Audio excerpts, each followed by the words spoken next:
My channel. கொஞ்ச நேரத்துக்கு முன்னாடி எஸ்பிஐ பேங்க் அவங்களோட Q2 ரிசல்ட்ஸ் வெளியிட்டிருந்தாங்க. ஸோ இந்த வீடியோவில் அந்த Q2 ரிசல்ட் தான் உங்கள்கிட்ட நான் ரிவ்யூ பண்ண போகிறேன். வாங்க வீடியோக்கு போகலாம்.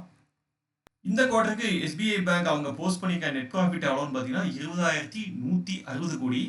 இதே ப்ரீவியஸ் இயர் செப்டம்பர் குவார்ட்டரில் பார்த்தீங்கன்னா அது 18,327 கோடியாக இருந்திருக்கு. ஸோ இயர் ஆன் இயரில் பார்க்கும்போது 10% வந்து இம்ப்ரூவ் ஆயிருக்கு நெட் ப்ராஃபிட்ல.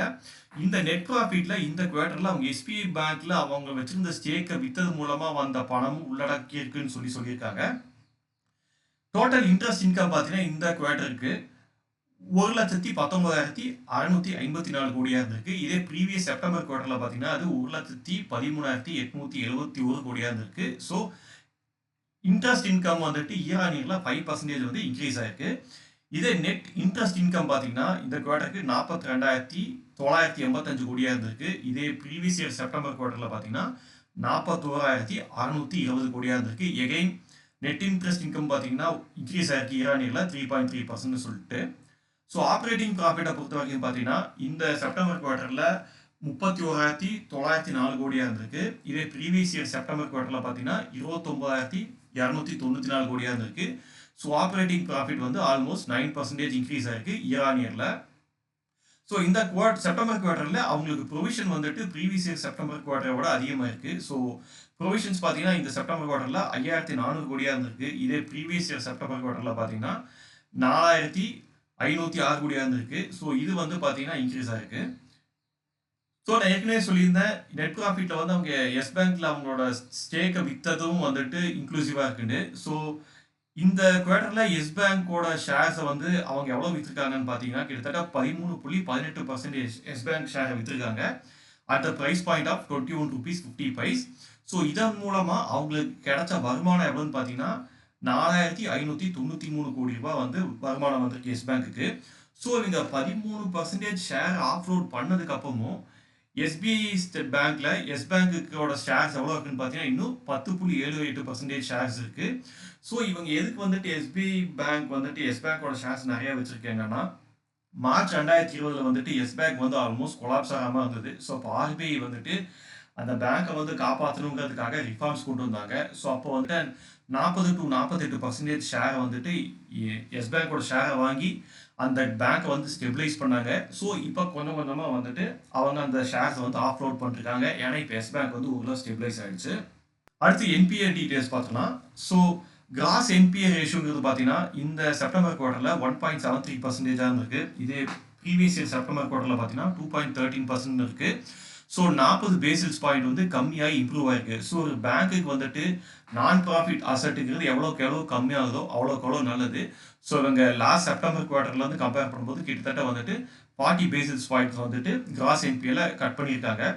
இதே கிராஸ் என்பிஏவோட டோட்டல் வேல்யூ எவ்வளோன்னு பார்த்தீங்கன்னா வாராக்கடன் வந்து 76,243 கோடியாக இருந்திருக்கு இந்த செப்டம்பர் குவார்ட்டரில். இதே ப்ரீவியஸ் இயர் செப்டம்பர் குவார்ட்டரில் பார்த்தீங்கன்னா 83,369 கோடியாக இருந்திருக்கு. ஸோ வாராக்கடனில் கொஞ்சம் கம்மி பண்ணியிருக்காங்க இந்த செப்டம்பர் குவார்ட்டரில் இயர் ஆன் இயர் பேசிஸில். அதே மாதிரியே நெட் என்பிஏ பார்த்தீங்கன்னா இந்த செப்டம்பர் குவார்ட்டரில் 0.42% சொல்லி கம்மியாக இருக்குது. இதே போன ப்ரீவியஸ் இயர் செப்டம்பர் குவார்ட்டரில் பார்த்தீங்கன்னா 0.53% இருக்கு. ஸோ 11 பேசிஸ் பாயிண்ட் வந்து கம்மி பண்ணி இம்ப்ரூவ் பண்ணியிருக்காங்க. இதே நெட் என்பிஏவோட வேல்யூ எவ்வளோன்னு பார்த்தீங்கன்னா 18,460 கோடியாக இருந்திருக்கு இந்த செப்டம்பர் குவார்ட்டரில். இதே இயர் ஆன் இயரில் பார்க்கும்போது போன செப்டம்பர் குவார்ட்டரில் 20,294 கோடியாக இருந்திருக்கு. ஆல்மோஸ்ட் வந்து 2,500 கோடி வந்துட்டு நெட் என்பிஏ வேல்யூ வந்து கம்மி பண்ணியிருக்காங்க. இப்போ டோட்டல் டெபாசிட்ஸ் பார்த்தீங்கன்னா இதில் வந்துட்டு கரண்ட் அக்கௌண்ட், சேவிங்ஸ் அக்கௌண்ட், அப்புறம் வந்துட்டு ஃபிக்ஸட் டெபாசிட்னு சொல்லி இந்த செப்டம்பர் குவார்ட்டரில் அவங்களுக்கு கிடைச்ச டோட்டல் டெபாசிட்ஸ் எவ்வளோன்னு பார்த்தீங்கன்னா 55,91,700 கோடியாக இருக்குது. இதே ப்ரீவியஸ் இயர் செப்டம்பர் குவார்ட்டரில் பார்த்தீங்கன்னா 51,17,285 கோடியாக இருந்திருக்கு. ஸோ ஆல்மோஸ்ட் 9.27% வந்துட்டு டோட்டல் டெபாசிட் வந்து இயர் ஆன் இயரில் இன்க்ரீஸ் ஆயிருக்கு எஸ்பிஐ பேங்க்குக்கு. இதே கிராஸ் அட்வான்சஸ் பார்த்தீங்கன்னா இந்த கிராஸ் அட்வான்ஸில் வந்து கார்பரேட்ஸ் கொடுக்குற லோன், இண்டிவிஜுவல்ஸ் கொடுக்குற லோன், அது இண்டிவிஜுவல்ஸ்க்கு ஹவுசிங் லோன், எஜுகேஷன் லோன் சொல்லி கொடுக்குற எல்லாமே உள்ளடங்கி இருக்கு.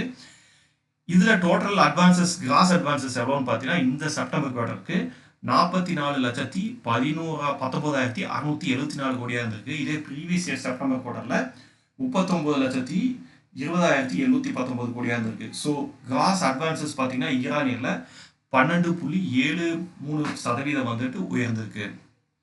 ஃபைனலி கேபிட்டல் அடிக்கசி ரேஷியோ இது வந்து ஒரு பேங்க்குக்கு வந்து எவ்வளோக்கு எவ்வளோ அதிகரிக்குதோ அவ்வளோக்கு எவ்வளோ நல்லது. 12% மேலே வந்து இருக்கிறது வந்து ஒரு பேங்க்குக்கு ஹெல்த்தியான கேபிட்டல் அடிக்கசி ரேஷியோன்னு சொல்லுவாங்க. ஸோ அந்த வகையில் பார்க்கும்போது பார்த்தீங்கன்னா ப்ரீவியஸ் இயர் செப்டம்பர் குவார்ட்டரில் கேபிட்டல் அடிக்கசி ரேஷியோங்கிறது 13.76% இருந்திருக்கு. இதே இந்த செப்டம்பர் குவார்ட்டரில் பார்த்தீங்கன்னா அது உயர்ந்து 14.62% சொல்லி ஆயிருக்கு. ஸோ கேபிட்டல் அடிக்கசி ரேஷியோவில் 86 பேசிஸ் பாயிண்ட்ஸ் வந்து இம்ப்ரூவ் ஆகிருக்கு எஸ்பிஐக்கு. ஸோ எஸ்பிஐ என்னை பொறுத்த வரைக்கும் இந்த செப்டம்பர் குவார்ட்டரில் ஒரு சூப்பரான ரிசல்ட்ஸ் கொடுத்துருக்காங்க. அவங்களோட அசட் குவாலிட்டி வந்து இம்ப்ரூவ் பண்ணியிருக்காங்க. அட் த சேம் டைம் வந்து நெட் ப்ராஃபிட், கிராஸ் ப்ராஃபிட், அதே மாதிரி வந்துட்டு உங்களுக்கு டெபாசிட் அட்வான்சஸ்ன்னு சொல்லி எல்லா மெட்ரிக்ஸ்லையுமே வந்து இயர் ஆன் இயரில் இம்ப்ரூவ்மெண்ட் காமிச்சிருக்காங்க. ஸோ என்னை பொறுத்த வரைக்கும் வந்துட்டு எஸ்பிஐ வந்துட்டு இன்னும் வரப்போகிற நாட்களில் வந்து இதோட ஷேர் ப்ரைஸ் வந்து பேஸ்ட் ஆன் ரிசல்ட் வந்து மேலே போகிறதுக்கு கூட வாய்ப்பு இருக்குன்னு நான் நம்புகிறேன். ஸோ அவ்வளோதாங்க, எனக்கு தெரிஞ்ச எஸ்பிஐயோட Q2 ரிசல்ட்ஸை பற்றி நான் கவர் பண்ண வேண்டிய அத்தனை விஷயத்தையும் நான் கவர் பண்ணிட்டேன். ஐ ஹோப் இந்த இன்ஃபர்மேஷன்லாம் உங்களுக்கு யூஸ்ஃபுல்லாக இருக்கும்னு நினைக்கிறேன். இந்த வீடியோ பற்றி உங்களுடைய கருத்துக்களை மறக்காமல் கமெண்ட் செக்ஷனில் சொல்லுங்கள். மீண்டும் வேற ஒரு வீடியோவில் சந்திக்கலாம். அது வரைக்கும் பாய்.